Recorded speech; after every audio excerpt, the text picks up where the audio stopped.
Hello everyone, स्वागत है आप सभी का एक और नई वीडियो के अंदर। और आज मैं आप लोगों के लिए लेकर आ चुका हूँ द लास्ट ऑफ अस का एपिसोड नंबर 4। तो वीडियो शुरू करने से पहले मेरी आप लोगों से एक ही रिक्वेस्ट है कि अगर आपने इस चैनल को सब्सक्राइब नहीं किया तो आप इसे सब्सक्राइब कर ले, ताकि मुझे वीडियो बनाने की मोटिवेशन मिलती रहे और मैं आप लोगों के लिए इसी टाइप का क्वालिटी कंटेंट लाता रहूँ। एली पेट्रोल पंप के वॉशरूम में खड़ी होकर बिल और फ्रैंक के घर से चुराई हुई गन के साथ प्रैक्टिस कर रही थी। प्रैक्टिस करने से पहले उसने गन की मैगजीन और उसके चेम्बर में फंसी हुई गोली भी बाहर निकाल ली। और ये देखकर साफ हो जाता है कि एली पहली बार गन हाथ में नहीं ले रही थी, उसे ऑलरेडी हथियार चलाना आता था। और बाहर की तरफ जोल आसपास पड़ी हुई गाड़ियों के अंदर से फ्यूल चूस कर निकालने में बिजी था। दुनिया के खत्म हुए बीत चुके हैं 20 साल, तो इसी वजह से पेट्रोल तो मिलने से रहा, और जो मिल रहा है उसकी क्वालिटी भी काफ़ी ज़्यादा घटिया है, जिस वजह से माइलेज भी नहीं मिल रहा।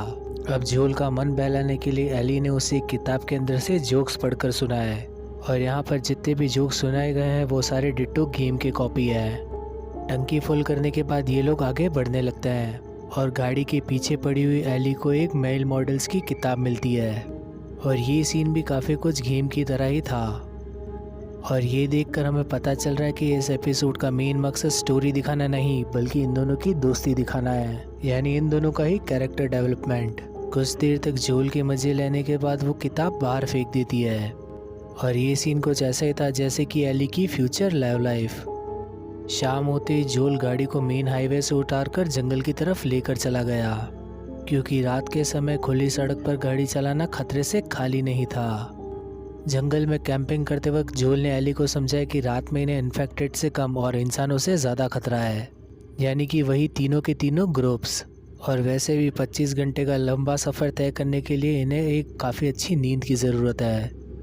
अब सोने के समय एली फिर से जोल को हंसाने की कोशिश करने लगती है, वही सड़े हुए जोक सुनाकर।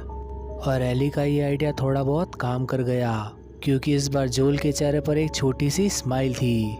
इस सब के बाद एली सो जाती है, लेकिन जोल कहाँ सोने वाला था। एली के सोने के साथ ही वो उस जगह की रखवाली करने लग गया। अगली सुबह कड़वी कॉफ़ी पीने के बाद ये दोनों आगे अपने सफ़र के लिए निकल पड़े। एली को इस कॉफ़ी का टेस्ट बिल्कुल भी पसंद नहीं था, और एली के बार बार पूछने पर जोल ने उसे टॉमी के बारे में आखिरकार बता ही दिया।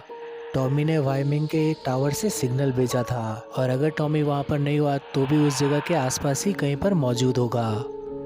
टॉमी को बचपन से हीरो बनने का काफ़ी ज़्यादा शौक था, इसीलिए उसने अपनी ग्रेजुएशन कंप्लीट करते ही आर्मी ज्वाइन कर ली। लेकिन आर्मी को ज्वाइन करने के साथ ही उसे दुनिया की असली रियलिटी समझ में आई।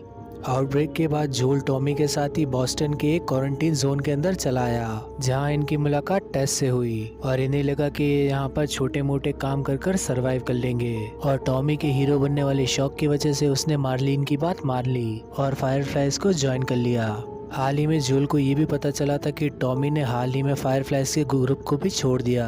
जोल का सबसे बड़ा मकसद अब उसकी फैमिली यानी कि टॉमी है। जोल ने बेली को बताया कि वो उसे एक नए फैमिली मेंबर की तरह नहीं, बल्कि सिर्फ एक पार्सल की तरह देखता है, ऐसा कार्गो या पार्सल जिसे उसे फायरफ्लाइज के हवाले करना था। वो एली की रक्षा सिर्फ इसलिए कर रहा था क्योंकि ये टेस्ट की आखिरी ख्वाहिश थी। और कुछ ही देर में जोल को पता चलता है कि कैंसस सिटी से जाने वाला हाईवे ब्लॉक पड़ा हुआ था, और अगर इन्हें जल्द से जल्द वायमिंग पहुंचना है तो इन्हें शहर के अंदर से जाना होगा। शहर में जाते इन दोनों ने देखा कि कैंसस सिटी का क्वारंटीन जोन पूरी तरह से तबाह हो चुका है, और आसपास फेडरा का कोई सोल्जर भी नज़र नहीं आ रहा था, यानी कि यहाँ के रेबल्स ने हमला करके सारे क्यूजीज को मार दिया होगा। अब इससे पहले कि ये दोनों कुछ समझ पाते, एक जख्मी अजनबी ने इन दोनों का रास्ता रोक लिया। जोल फौरन समझ गया कि ये रेडर्स की चाल है, और उसकी मदद करने के बजाय जोल ने उस आदमी के ऊपर गाड़ी चढ़ा दी। तभी बाकी के रेडर्स ने इन पर हमला कर कर जोल की गाड़ी क्रैश करवा दी। जोल ने एली को दीवार पर बने हुए सुराख से पार जाने को कहा। एली के सेफ लोकेशन पर पहुंचते ही जोल ने अपनी राइफल से 2 रेडर्स को मार गिराया, लेकिन तभी एक और रेडर ने आकर जोल पर साइड से हमला कर दिया। वो रेडर अब जोल को मारने ही वाला था, लेकिन तभी पीछे से एली ने आकर उस रेडर को गोली मार दी। वो रेडर मरा नहीं, लेकिन पीठ पर गोली लगने की वजह से ऑलमोस्ट पैरालाइज हो गया। जोल एली के हाथ में गन देखकर काफ़ी ज़्यादा हैरान रह गया, और एली भी यहाँ पर ह्यूमन पर गोली चलाने पर सदमे से गुजर रही थी। वो रेडर इन दोनों से अपनी जान की भीख मांगने लगता है। उसने इन दोनों को अपना स्पेशल नाइफ भी दे दिया। फिर जो ने एली को अंदर भेजकर उस रेडर के नाइफ से ही उसी का काम तमाम कर दिया। और कुछ ही देर में इन रेडर्स की एक और गैंग जिन्होंने फेडरा से गाड़ी चुराई थी वो यहाँ पर आ पहुंची। जो और एली इनसे छुपते छुपाते किसी और बिल्डिंग के अंदर शिफ्ट हो गए। दूसरी तरफ एक दूसरे कैंप के अंदर कैथरीन डॉक्टर एल्डरस्टाइन से हेनरी के बारे में पूछताछ कर रही थी। और इस कैरेक्टर को सिर्फ स्टोरी लाइन के हिसाब से यहाँ पर ऐड किया गया है और गेम के अंदर ऐसा कोई कैरेक्टर है ही नहीं। और इन लोगों की रेडर से लड़ाई की जगह भी काफी ज्यादा अलग थी। कैथरीन का मानना है कि हेनरी ने ही उसके भाई की खबर रेडर्स तक पहुंचाई थी। फिर कैथरीन ने फेडरा के भाई से पूछताछ करते हुए खुनल कर मार दिया। यानी कि कैथरीन हेनरी को अपने भाई की मौत का जिम्मेदार मानती है, जो कि फिलहाल इसी शहर में कहीं पर छुपा हुआ था। जान से मारने की धमकी देने के बाद भी डॉक्टर साहब अपना मुंह खोलने को तैयार नहीं थे। बाहर कैथरीन की गैंग यहाँ पर रेडर्स की टीम को उठाकर लेकर आ गई और ये लोग वही थे जिन्हें जोल ने मारा था। कैथरीन को यहाँ पर लगने लगता है कि हेनरी ने ही किसी को बाहर से कांटेक्ट कर यहाँ पर बुलाया है। फिर कैथरीन ने इन आउटसाइडर्स को ढूंढकर मारने का ऑर्डर दे दिया और अंदर जाने के बाद कैथरीन ने डॉक्टर साहब को भी गोली मार दी। रेडर्स को पूरे शहर में घूमता देख जो और एली एक बार के अंदर जाकर छुप गए। एली जो से कहती है कि डोंट वरी, ये पहली बार नहीं था जब उसने एक इंसान को नुकसान पहुंचाया हो। एली ने गन चलाना फेडरा के स्कूल से सीखा था और ये सुनते ही जोल ने उसे अपनी गन वापस दे दी। गन देते समय उसने एंड्रिया को कुछ टिप्स और टेक्निक्स भी सिखा दी। इन टिप्स को फॉलो करने के बाद कोई भी एली से आसानी से गन छीन नहीं सकता। जोल एली से कहता है कि एक्स्ट्रा सेफ्टी के लिए वो अपनी गन बैग के अंदर डाल ले, लेकिन एली ने उसे अपने जैकेट के अंदर रख लिया।